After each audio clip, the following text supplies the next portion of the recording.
Hello everyone, আসসালামু আলাইকুম। কেমন আছেন সবাই? বাংলাদেশি ব্লগার লিপি চ্যানেল থেকে আমি লিপি আমার লাইফের নতুন আরেকটি লাইফস্টাইল ব্লগ নিয়ে আপনাদের মাঝে হাজির হয়ে গেলাম। আশা করছি যে যেখান থেকে আমার আজকের ভিডিওটি দেখছেন সবাই সুস্থ আছেন, ভালো আছেন এবং নিরাপদে আছেন। আলহামদুলিল্লাহ, আপনাদের দোয়া ও আল্লাহর রহমতে আমিও আমার পরিবারের সবাইকে নিয়ে ভালো আছি। বেশ কয়েকদিন বৃষ্টির পরে আজ কিন্তু বাহিরে রোদ ঝলমল করছে, ভালোই লাগছে। অনেক দিন পরে রোদের দেখা পেলাম। তা আজকে হচ্ছে আমি আমার সকালের নাস্তা বা অন্যান্য কোনো কাজকর্ম আপনাদের সাথে শেয়ার করলাম না। আজকে হচ্ছে আমি আমার এই কিচেন ক্যাবিনেটের উপরটা অর্গানাইজ করব, সেই ভিডিওটাই আপনাদের সাথে শেয়ার করব। আশা করছি আপনাদের ভালো লাগবে। যদি ভালো লাগে ভিডিওতে একটা লাইক দিয়ে পুরো ভিডিওটা কন্টিনিউ করবেন। আর আমার এই ধরনের লাইফস্টাইল ব্লগগুলো যদি আপনারা প্রতিনিয়ত ভালোবেসে দেখতে চান তাহলে চাইলে আমার চ্যানেলটি সাবস্ক্রাইব করে অল অপশনটি অন করে রাখতে পারেন। অল অপশনটি অন করা থাকলে আমি ভিডিও দেওয়ার সাথে সাথে আপনাদের কাছে নোটিফিকেশন পৌঁছে যাবে, আর আপনারা আপনাদের সময় সুযোগ বুঝে আমার ভিডিওটি দেখে নিতে পারবেন। যারা অলরেডি এই কাজটি করে ফেলেছেন, আমার সাথে আছেন, পাশে আছেন, ভালো মন্দ কমেন্টস করছেন, তাদের প্রতি রইল অন্তরের অন্তঃস্থল থেকে দোয়া ও ভালোবাসা। আমিও আমার সর্বস্ব দিয়ে চেষ্টা করি সবার পাশে থাকার। ভিডিও সম্পূর্ণ দেখার পরে ভিডিও কেমন লাগলো সেই বিষয়ে মতামত জানাতে পারেন কমেন্টস করে, কমেন্টস বক্সের মাধ্যমে। আপনাদের প্রতিটি কমেন্টস কিন্তু আমি খুবই আনন্দের সাথে পড়ি এবং প্রত্যেকটা কমেন্টসের রিপ্লাই দেওয়ার চেষ্টা করি। অনেক কথা বললাম, কথা বলতে বলতে কিন্তু কিচেন ক্যাবিনেট পরিষ্কার করে নিলাম, আর কিচেন ক্যাবিনেটের আশেপাশে ওয়ালটাও আমি পরিষ্কার করে নিলাম। তেমন বেশি ময়লা ছিল না, তাই পরিষ্কার করতে বেশি সময় লাগে না। দু একদিন পরপরই আমি ক্যাবিনেটটা পরিষ্কার করে নিই। এরপরে আমি চলে এসেছি আমার সেলাই মেশিনের কাছে। আর এখানে আমি কি বানাচ্ছি আর এটা দিয়ে আমি কি করব সেটা কিন্তু একটু পরেই আপনারা দেখতে পারবেন। আর আমি কিভাবে আমার কিচেন ক্যাবিনেট অর্গানাইজ করি সম্পূর্ণ ভিডিও দেখতে হলে কিন্তু আমার সাথেই থাকতে হবে, এতটুকু কিন্তু স্কিপ করা যাবে না। আমি একই সাইজের একই কাপড়ে এরকমের লেস লাগিয়ে নিয়েছি, আর এটা দিয়ে কিন্তু আমি কিচেনটা অর্গানাইজ করব, মানে ক্যাবিনেটের উপরটা অর্গানাইজ করব। কাপড়গুলো সেলাই করার পরে আমি আবারও চলে এসেছি কিচেনে। যে মশলাগুলো ঢেলে আমি জারগুলো ক্লিন করে নিয়েছিলাম সেই মশলাগুলোই এখন আবার জারে এক এক করে রিফিল করে নিব। গত ভিডিওতে আমি শেয়ার করেছিলাম আমার এই কিচেনের কাচের জারগুলোর যে ঢাকনাগুলোকে আমি রং তুলির ছোঁয়ায় রাঙিয়ে নিয়েছি। অনেক আপুরাই সেখানে অনেক সুন্দর সুন্দর কমেন্টস করেছেন, তো আমার খুব ভালো লেগেছে যে আপনারা আমাকে এত সুন্দর কমেন্টস করেছেন। আর আপনাদের কমেন্টসগুলো যখন আমি পড়েছি, আমার যে কষ্ট হয়েছিল এই ঢাকনাগুলো ডিজাইন করতে গিয়ে, সেই সমস্ত কষ্ট আমি কিন্তু আপনাদের সুন্দর সুন্দর কমেন্টস পড়ে ভুলে গিয়েছি। আমার গত ভিডিওতে আমার এক প্রিয় আপু আমার ডাইনিং টেবিলটা সম্পর্কে জানতে চেয়েছিল। তো আপু, আমি কিন্তু আপনার নাম জানি না, সেই কারণে আমি আপনার নামটা বলতে পারছি না, কিছু মনে করবেন না আপু। আমি জানি আপনি আমার আজকের ভিডিওটি দেখবেন। আপু কিন্তু আমার সাধারণ দর্শক এবং আমার ভিডিওগুলো দেখে এবং দেখে সুন্দর সুন্দর কমেন্টস করে। আপু জানতে চেয়েছিল আমার ডাইনিং টেবিলটা কাঠের কিনা আর ডাইনিং টেবিলটার প্রাইস কত। আপু, আমার ডাইনিং টেবিলটা কাঠের না, এটা মালয়েশিয়ান উডের, আর এটার প্রাইস নিয়েছিল 31,000। আমার মেয়ের জন্মের আগে কিনেছিলাম এই ডাইনিং টেবিলটা, তো তখন তো আমি 31,000 টাকা কিনেছি। এখন হয়তো বা একটু দাম কমতেও পারে বা বাড়তেও পারে, তো সেটা আমি জানি না। আশা করি আপু আপনি আপনার প্রশ্নের উত্তর পেয়ে গিয়েছেন। আর এদিকে কিন্তু কথা বলতে বলতে আমি প্রত্যেকটা জার রিফিল করে নিয়েছি। আর মাশাআল্লাহ, জারগুলো কিন্তু অনেক বেশি কিউট লাগছিল আমার কাছে। আপনাদের কাছে কেমন লাগছে অবশ্যই আমাকে জানাবেন। এইদিকে অফ ক্যামেরাতে আমি এগুলোতে একটু লেবেলিং করে নিয়েছি, যেটাতে যা রেখেছি সেটা একটু নাম লিখে আমি জারের গায়ে লাগিয়ে নিয়েছি। তো আমার হাতের লেখাটা অত বেশি সুন্দর নয়, তারপরও যেভাবে পেরেছি সেভাবে লিখে লাগিয়ে নিয়েছি। ইচ্ছে আছে দারাজ থেকে যে স্টিকারগুলো পাওয়া যায় সেগুলো নিয়ে তারপরে লাগাবো, তাহলে আরও বেশি সুন্দর লাগবে হয়তো। এখানে অনেক কিছুই আছে, পপকর্ন আছে, চুই পিঠা আছে, সাদা তিল আছে, তারপরে ফুচকা আছে। যাই হোক, যা যা রেখেছি সবগুলোর নাম লিখে জারে লাগিয়ে নিয়েছি। আর এখন অর্গানাইজের পালা। এই যে কিচেন র্যাকটা ছোট্ট, এটা আমি নতুন কিনে এনেছি। এই র্যাকগুলো যেহেতু কিচেনে থাকে তাই কিন্তু কিচেন র্যাক বলাই চলে। তবে আমার আরেকটা আছে, সেটা বাথরুমে রাখা। এটা এনেছিলাম অনেক শখ করে, ভেবেছিলাম যে এটার ভিতরেই আমি আমার সমস্ত কাচের জারগুলো রাখতে পারবো। আমি টোটাল 18টা কাচের জার ক্লিন করে তার মুখাগুলোকে কালার করে নিয়েছিলাম, কিন্তু অফ ক্যামেরাতে আমি জারগুলোকে সাজিয়ে দেখেছি, কিন্তু 18টা জার এখানে ধরছে না, তখন হচ্ছে মনটা একটু খারাপ হয়ে গিয়েছিল যে আমি চেয়েছিলাম এক জায়গাতে সব জারগুলো থাকবে, কিন্তু এর ভিতরে ধরছিল না। এই 18টা জারের বাইরেও কিন্তু আমার অনেক কাঁচের জার আছে। যাই হোক, এনে যখন ফেলেছি কি আর করবো, এটা দিয়েই আপাতত অর্গানাইজ করে রাখি। চিন্তাভাবনা আছে যে 3 তাকের একটা র্যাক নিয়ে আসবো, এরপরে সব কাঁচের জারগুলো আমি এক জায়গায় রাখবো। আর সব জিনিস আমি হাতের কাছে রাখতে পছন্দ করি, সব কিছু আমার চোখের সামনে এবং হাতের কাছে থাকবে। আমার কিচেনটা যেহেতু ছোট, তারপরেও আমি সব সময় চেষ্টা করি সব কিছু আমার হাতের কাছে রাখার জন্য। সাজিয়ে নিয়েছি, আর এই 4টা জারের জায়গা হয় নাই, যেহেতু এই 4টা জার ফাঁকা, তাই হয়তো বা ওদের জায়গা হয় নাই র্যাকের ভিতরে। যাই হোক, এইগুলোকে আমি অন্য একটা জায়গায় রেখে দিব। এখন চলে আসলাম অন্য পাশে। এই যে কাঠের একটা বক্স দেখতে পাচ্ছেন, এটা অনেক আগে হচ্ছে আমি বরিশাল থেকে নিয়ে আসছিলাম, এনে তারপরে আমি হলুদ কালার করে নিয়েছিলাম। এরপরে আমি কিছুদিন কিচেনে অর্গানাইজার হিসেবে ব্যবহার করেছিলাম। এরপর আর ভালো লাগে না, এরপরে বারান্দায় রেখে দিয়েছিলাম, গাছ রেখেছি। অনেক দিন বারান্দায় থাকাতে এটার কালারটা নষ্ট হয়ে গিয়েছে, অনেক ময়লা পড়েছে। আমি খুব সুন্দরভাবে পরিষ্কার করে তারপরে রোদে শুকিয়ে নিয়েছি। তারপরেও কালারটা জানি আমার কাছে কেমন লাগছিল, আর আমার ঘরে হচ্ছে হলুদ কালারও ছিল না যে আমি আবার কালার করে নিব। তাই চিন্তা করলাম এর উপরে আমি যদি কভার করে নেই তাহলে আর কি কালারটা হাইড হয়ে যাবে। আর এই চিন্তা থেকেই আমি হচ্ছে এই কাপড়গুলোকে লেস লাগিয়ে তারপরে কভার হিসেবে এটাতে ব্যবহার করছি। এই কাপড়গুলো হচ্ছে আমার ঘরেই ছিল। 2 বছর আগে আমার মেয়ের জন্য একটা ফ্রক বানিয়েছিলাম এই বল প্রিন্টের কাপড়টা দিয়ে, সেখান থেকে টুকরা কাপড় বেঁচে গিয়েছিল, সেগুলো আমার ঘরে ছিল। লেজও আমার ঘরে ছিল। তো কেমন হয়েছে এই রকমের সাজানোর পরে, আমার কাছে তো ভালোই লাগছে।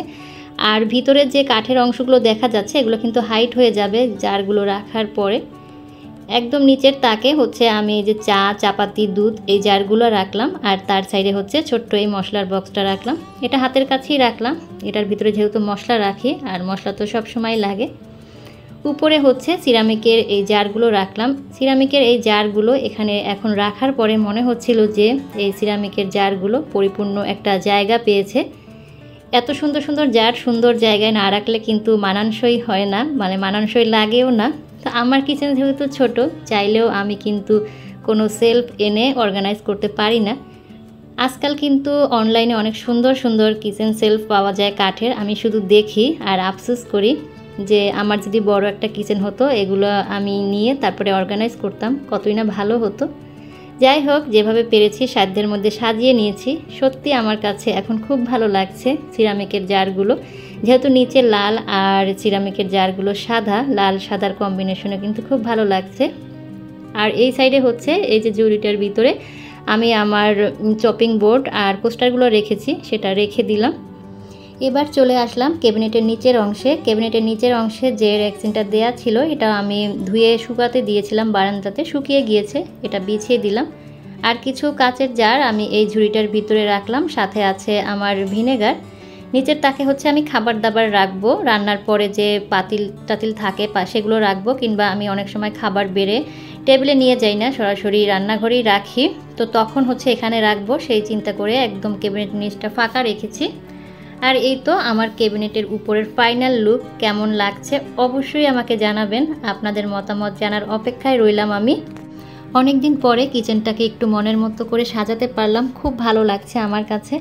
আসলে কিচেন এমন একটা জায়গা যেটা পরিষ্কার পরিচ্ছন্ন আর পরিপাটিভাবে সাজানো গুছানো না থাকলে সেখানে একদমই কাজ করতে ইচ্ছা করে না, কাজের কোনো আগ্রহই জাগে না। আর আমরা নারীরা যেহেতু বেশিরভাগ সময় কিচেনে থাকি, আর সেক্ষেত্রে যদি কিচেনটা পরিষ্কার পরিচ্ছন্ন পরিপাটিভাবে সাজানো গুছানো থাকে তাহলে কিন্তু কাজ করতে খুবই ভালো লাগে। যে জায়গাটা কাজ করব সেই জায়গাটা যদি সুন্দর পরিষ্কার পরিচ্ছন্ন না থাকে তাহলে কি কাজ করতে ভালো লাগে বলেন? আর এখনকার সময়ে আমরা মেয়েরা আমাদের বেডরুমটাকে যেভাবে সাজিয়ে গুছিয়ে রাখতে পছন্দ করি, ঠিক তেমনিভাবে কিচেনটাকেও কিন্তু সাজিয়ে গুছিয়ে রাখতে পছন্দ করি। অনেক সাজানো গোছানো হয়েছে, এবার আবার চলে আসলাম কিচেনে কাজের জন্য, রান্নাবান্না করতে হবে। তো রান্নাবান্না করতে যাওয়ার আগে মেয়ের জন্য হচ্ছে 2টা আমড়া কেটে নিয়েছি। মেয়ে বারবারই বলছিল যে মাম্মাম আমাকে কাসুন্দি, তেঁতুল আর মরিচ দিয়ে আমড়া মাখিয়ে দাও। তো এখন আমার হাতে একদমই সময় নেই, কাজ করতে করতে প্রায় 1:30টা বেজে গিয়েছে, রান্না করতে হবে। এই কারণে হচ্ছে শুধু বিট লবণ দিয়ে ওকে মাখিয়ে দিলাম। আর আমার মেয়েটা আলহামদুলিল্লাহ আমি যেভাবে দিব সেভাবেই খেয়ে উঠবে, কোনো মর্জি করবে না যে আমি বলেছি যেভাবে সেভাবে কেন দিলে না, খাবো না, এই ধরনের মর্জি আমার মেয়ে কখনোই করে না। আজকে হচ্ছে আমি রান্না করব মিষ্টি কুমড়া চিংড়ি মাছ দিয়ে, আর কচু শাক রান্না করব ইলিশ মাছের মাথা দিয়ে। এই রকমের কিউব কিউব করে মিষ্টি কুমড়া চিংড়ি মাছ দিয়ে রান্না করলে আমার মেয়ে খুব পছন্দ করে।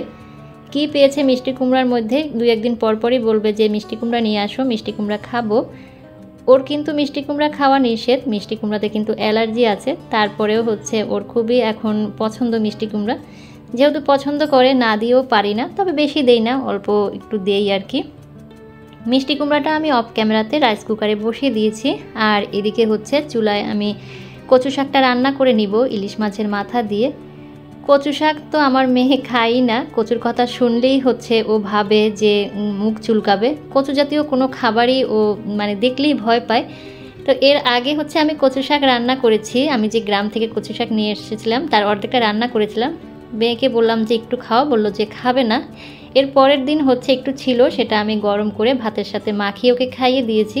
খাওয়ার পরে যখন ওকে বললাম যে তোমাকে তো কচু শাক খাইয়েছি, এখন বলতেছে মাম্মা মুখ তো চুলকালো না, খেতে তো ভালোই লাগলে, আমাকে আবার কচু শাক রান্না করে দাও। তো সেই কারণে আবারও আজকে কচু শাক রান্না করছি। আর শাকগুলো যেহেতু অনেক দিন আগে এনেছি, এখন খেয়ে ফিরতেই হবে, তা না হলে নষ্ট হয়ে যাবে। কচু শাকে কিন্তু প্রচুর পরিমাণে আয়রন থাকে, বড়দের এবং ছোটদের জন্য কিন্তু খুবই উপকারী। আজকের দুপুরে রান্না হচ্ছে মিষ্টি কুমড়া দিয়ে চিংড়ি মাছ আর কচু শাক দিয়ে ইলিশ মাছের মাথা। আজকে হচ্ছে শুধু সবজি আইটেম রান্না করলাম, আর ফ্রিজের ডাল আছে সেটা গরম করে নিব। রান্নার শেষে যে হাঁড়ি পাতিলগুলো ময়লা হয়েছে সেগুলো এখন ধুয়ে নিব, আর মেয়েকে হচ্ছে ওয়াশরুমে পাঠিয়ে দিয়েছি শাওয়ার করার জন্য। আমি রান্নাঘরের কাজগুলো যতক্ষণ করব ততক্ষণ হচ্ছে মেয়ে একা একাই শাওয়ার করবে। ও হচ্ছে অনেকক্ষণ সময় নিয়ে একটু শাওয়ার করতে পছন্দ করে, তো সেই কারণে হচ্ছে আমি 5 মিনিট আগে ওকে ওয়াশরুমে পাঠিয়ে দিই। ও একা একা ওর ইচ্ছে মতো হচ্ছে শাওয়ার করে নেয়। ও দেখা যায় যে খেলনা নিয়ে বাথরুমে ঢুকে, তো ঝর্ণা ছেড়ে তার নিচে বসে খেলা করে। এরপরে আমি 5 মিনিট পরে গিয়ে হচ্ছে ওকে সাবান টাবান দিয়ে তারপরে শাওয়ার করিয়ে পাঠিয়ে দিয়ে আমি হচ্ছে শাওয়ার করে নেই। তো এইভাবেই হচ্ছে প্রতিদিন করি। এই কাজগুলো করতে করতে ও ওর ইচ্ছে মতো শাওয়ার করে নিচ্ছে। আর এদিকে হচ্ছে আমি হাঁড়ি পাতিলগুলো পরিষ্কার করার পরে সিঙ্কটাও খুব সুন্দরভাবে পরিষ্কার করে একেবারে মুছে নিলাম। সন্ধ্যার আগে আর তো কিচেনে আসা হবে না। আর এখন হচ্ছে চুলাটাও খুব সুন্দরভাবে পরিষ্কার করে নিব। চুলাটাও আমার ঠান্ডা হয়ে গিয়েছে। গরম চুলা কখনোই আমি মুছতে যাই না, গরম চুলা মুছতে গেলে কিন্তু সমস্যা আছে, হাত পুড়ে যাওয়ার মতো অঘটন ঘটতে পারে। আমার কিন্তু কয়েকবারই এরকমের হয়েছে। আমার আসলে ধৈর্য ধরে না, মনে চায় যে সঙ্গে সঙ্গে কাজটা করে ফেলি। এরকমের গরম চুলা পরিষ্কার করতে গিয়ে আমার কয়েকবারই হাত পুড়ে গিয়েছে। তো শিক্ষা তো হয়েছে কয়েকবার, এই কারণে ঠান্ডা করার জন্য চুলাটাকে একটু সময় দেই। চুলাটা পরিষ্কার করে নিলাম, আর যে কাপড়টা দিয়ে এতক্ষণ মোছামুছি করলাম সেটাও ধুয়ে শুকাতে দিলাম। এখন আবার চলে এসেছি সন্ধ্যাবেলায়। সন্ধ্যা নাস্তার জন্য হচ্ছে চিপস ভেজে দিচ্ছি মেয়েকে। আজকে আর কোনো কিছু বানাতে ইচ্ছা করছে না, এজন্য মেয়েকে বললাম যে শুধু তোমাকে চিপস ভেজে দেই, চিপস খাও। ও যে বললাম আমার মেয়ের খাওয়া নিয়ে কোনো মর্জি নেই, যা দেবো তাই খাবে আলহামদুলিল্লাহ। তো চিপস ভাজা ভেজে দিব বলাতেই রাজি হয়ে গেল, বলল যে দাও। আমার কোনো ধরনের চিপস খেতেই পছন্দ হয় না, পছন্দ করি না, তাই আমি অল্প পরিমাণের চিপস ভেজে নিলাম, যাতে মেয়েই শুধু খাবে, আমি খাবো না। তো চিপসটা ভেজে খাইয়ে তারপর ওকে পড়াতে বসেছিলাম। আর এখন হুজুর আসছে, ও হুজুরের কাছে পড়ছে। আমি আবারও চলে এসেছি কিচেনে। কাঁচামরিচ নিয়ে আসছিল, সেগুলোর বোটা ছাড়িয়ে নিচ্ছি। আমার ঘরে কিন্তু কাঁচামরিচ বেশি লাগে, আমি রান্নায় শুকনা মরিচের চেয়ে কাঁচামরিচটাই বেশি ইউজ করি। আর আলিফার বাবা শুকনা মরিচ দিয়ে তরকারি রান্না করা একদম পছন্দ করে না। কাঁচামরিচ এনে বলছিল যে 400 টাকা কেজি হয়েছে কাঁচামরিচের। পরে আমি বললাম যে তাহলে এখন তুমি শুকনা মরিচ দিয়ে তরকারি খাওয়ার অভ্যাস করো, এত দামের কাঁচামরিচ আর খেতে হবে না। 10 টাকার 20 টাকা নিয়ে আসবে, শুধু ডাল ভাজি এগুলোতে ব্যবহার করব। কাঁচামরিচগুলোর বোটা ছাড়িয়ে নিচ্ছি, আর সিমগুলো এখানে কেটে নিচ্ছি। পরের দিন সকালে সিম দিয়ে মাছ দিয়ে রান্না করব, তো আগেই হচ্ছে গুছিয়ে রাখলাম। আর এই কাঁচামরিচ আর সিমগুলোকে এখন আমি বক্সে করে নর্মাল ফ্রিজে রেখে দিব। আমি তো প্রায় সময় আপনাদের সাথে শেয়ার করি যে সকালে রান্না আমি যা যা করি সেই সব কিছুই আমি রাতেই গুছিয়ে রাখি, যার কারণে কিন্তু সকালে আমার রান্না করতে তেমন বেশি সমস্যা হয় না। এই যে সিমগুলো কেটে রাখলাম, এখান থেকে অর্ধেক সিম দিয়ে আমি মাছ রান্না করব। আর ঘুমাতে যাওয়ার আগে মাছের বক্সটা বের করে নিব, জাস্ট এতটুকুই। আর যা যা মশলা লাগবে সেগুলো যদি ডিপে থাকে সেগুলো বের করে রাখি, আর যদি নর্মালে থাকে তাহলে আর বের করা লাগে না। এখন হচ্ছে এগুলোকে আমি নর্মাল ফ্রিজে রেখে দিব। আর মেয়ের হুজুর চলে গিয়েছে, মেয়ে কিন্তু আবার উঠে চলে এসেছে আমার কাছে। আর এখন হচ্ছে রাতের খাবারের আয়োজন। দুপুরে তো শুধু মিষ্টি কুমড়া আর কচু শাক রান্না করছি, ভাবলাম একটু ভর্তা করে নেই। কী ভর্তা করব ভাবতে ভাবতে একটা ইলিশ মাছের লেজ বের হলো। ভাবলাম যে তাহলে ইলিশ মাছের লেজটাই ভর্তা করে নেই। আর এই ইলিশ মাছের লেজগুলো তো খাওয়াই হয় না, এখন তো ভর্তা করি, আগে তো খাওয়াই হতো না। কারণ ইলিশ মাছের লেজে যে পরিমাণের কাটা, খাওয়ার আসলে সাহস করি না। আর আলিফার বাবা তো কোনো মাছেরই লেজ খায় না। আমি হচ্ছে শুকনা মরিচ আর পেঁয়াজটা ভেজে নিয়েছি, সেটা আগে সুন্দরভাবে ডলে নিয়েছি। আর ইলিশ মাছের লেজটা হচ্ছে ভেজে আমি কাটা ছাড়িয়ে নিয়েছি। মাখানো হয়ে গিয়েছে, জাস্ট এখন উপর থেকে সরিষার তেল দিয়ে মেখে নিব। হয়ে গেল একটা লোভনীয় ভর্তা। আলিফার পাপা হচ্ছে আগে খেত না ইলিশ মাছের লেজ ভর্তা, ও ভয় পেত যে এতে মনে হয় কাটা থাকবে। বেশ কয়েকবার করে খাওয়ানোর পরে এখন খায়, দেখে যে এর ভিতরে কোনো কাটা নেই। তো খুবই লোভনীয় হয়েছে কিন্তু ভর্তাটা। আজ এই পর্যন্ত, সবাই সুস্থ থাকবেন, ভালো থাকবেন, দেখা হবে নেক্সট ভিডিওতে। আল্লাহ হাফেজ, আসসালামু আলাইকুম।